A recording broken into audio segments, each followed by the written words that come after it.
شروع اللہ کے نام سے جو بڑا مہربان نہایت رحم کرنے والا ہے۔ آج سے کروڑوں سال پہلے جب اللہ نے اس روح زمین کو خلق کیا اور آدم علیہ السلام سے انسانی نسل کو بڑھایا تو ہزاروں قومیں اس زمین پہ آباد ہوئیں۔ ہر قوم پر اللہ نے اپنے پسندیدہ پیغمبر بھیجے جو ان کی ہدایت کے لیے آئے تھے، یہاں تک کہ 1,24,000 پیغمبر اس دنیا پہ مبعوث ہوئے، اور پھر اللہ نے اپنے محمد مصطفیٰ صلی اللہ علیہ وآلہ وسلم پر نبوت کا دروازہ بند کر دیا، اور اب قیامت تک اس روح سرزمین پر کوئی بھی نبی نہیں آئے گا۔ اللہ نے اپنے نبیوں کو مختلف قوموں میں بھیجا تاکہ وہ ان لوگوں کو ہدایت کا راستہ بتائیں، اور اپنا کام کر کر اس دنیا سے واپس چلے گئے۔ لیکن 4 انبیاء اکرام ایسے ہیں جو آج بھی زندہ ہیں، اور وہ آج بھی لوگوں کی مدد کرتے ہیں اور ان کو ہدایت کی طرف بلاتے ہیں۔ یہ 4 انبیاء کون سے ہیں، اور اللہ پاک نے ان انبیاء اکرام کو کس وجہ سے زندہ رکھا ہے، اور ان کے زندہ رہنے کی کون سی وجوہات ہیں؟ مختلف روایتوں میں اور حدیث نبوی کی روشنی میں 4 ایسے انبیاء اکرام کا ذکر ملتا ہے جن کو اللہ پاک نے آج بھی زندہ رکھا ہے۔ لیکن سوال یہ پیدا ہوتا ہے کہ اللہ پاک نے ان 4 انبیاء اکرام کو کس وجہ سے زندہ رکھا ہے، اور یہ 4 نبی کب تک زندہ رہیں گے؟ پہلے نبی جنہیں اللہ پاک نے موت نہیں دی، جن کے زندہ رہنے کا ذکر خود قرآن پاک میں آیا ہے، وہ حضرت عیسیٰ علیہ السلام ہیں۔ جب حضرت عیسیٰ علیہ السلام نے نبوت کا اعلان کیا تو انہوں نے اپنے ارد گرد کے لوگوں کو جمع کر کے فرمایا کہ میں اللہ کا رسول ہوں، اور میں تم لوگوں کو ایک اللہ کی دعوت کا کہنے آیا ہوں کہ تم لوگ ایک اللہ کی عبادت کرو، اسی سے مدد، اسی کے سامنے اپنا سر جھکاؤ۔ لیکن جس طرف اللہ نے اپنے پیارے نبی حضرت عیسیٰ علیہ السلام کو مبعوث فرمایا، وہ قوم یہودی قوم تھی، اور ان کی کتاب میں یہ واضح لکھا ہوا تھا کہ اللہ تعالیٰ کا ایک نبی آئے گا جو یہودیوں کے دین کو ختم کر دے گا۔ اسی ڈر کی وجہ سے یہودیوں نے حضرت عیسیٰ علیہ السلام کو قتل کرنے کا منصوبہ بنایا کہ اگر حضرت عیسیٰ علیہ السلام زندہ رہے تو ہمارے دین کا نام و نشان تک مٹ جائے گا۔ بس حضرت عیسیٰ علیہ السلام اللہ پاک کے حکم کے مطابق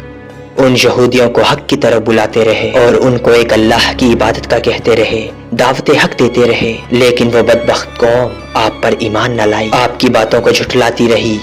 اور آپ کو گالیاں دیتی رہی۔ بس جب حضرت عیسیٰ علیہ السلام کو یقین ہو گیا کہ یہ میری قوم ہدایت نہیں پا سکتی اور میری قوم اسی طرح جہالت پر ڈٹے رہیں گے، بس پھر ایک دن آپ نے سب یہودیوں کو اکٹھا کیا اور فرمایا کہ آپ میں سے کون ہے جو ایک اللہ پر ایمان لاتا ہے، اس کے دین پر ایمان لاتا ہے؟ تو ان تمام لوگوں میں سے 12 سے 19 لوگ ایسے تھے جو ایک اللہ پر ایمان لائے اور کہا کہ ہم ایک اللہ کی عبادت کرتے ہیں اور ایک اللہ کی وحدانیت پر ایمان لاتے ہیں، اور کہا یقیناً ہم مسلمان ہوئے اور یقیناً آپ ہماری بخشش کا ضامن بنیں گے۔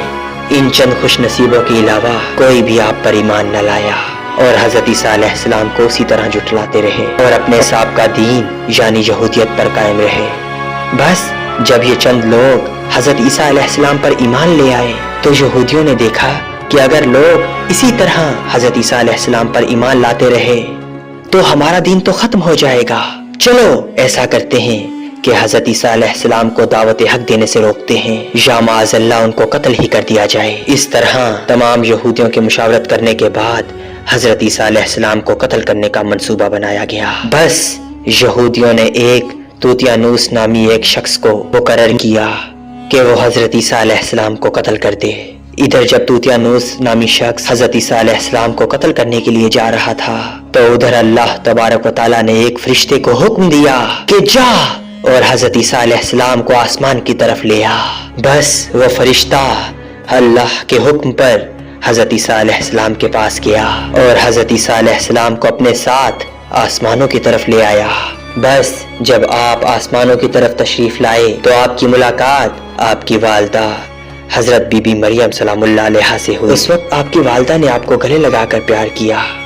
تو آپ نے اپنی والدہ سے فرمایا کہ میری ماں اب ہماری ملاقات روز محشر ہی ہوگی۔ اس طرح جب عیسیٰ علیہ السلام آسمان کی طرف اٹھائے گئے تو اس وقت آپ کی عمر 33 سال تھی۔ حضرت جبرائیل علیہ السلام آپ کو بدلی کے ذریعے آسمانوں پر لے گئے تھے اور ادھر یہودی باہر کھڑے ہو کر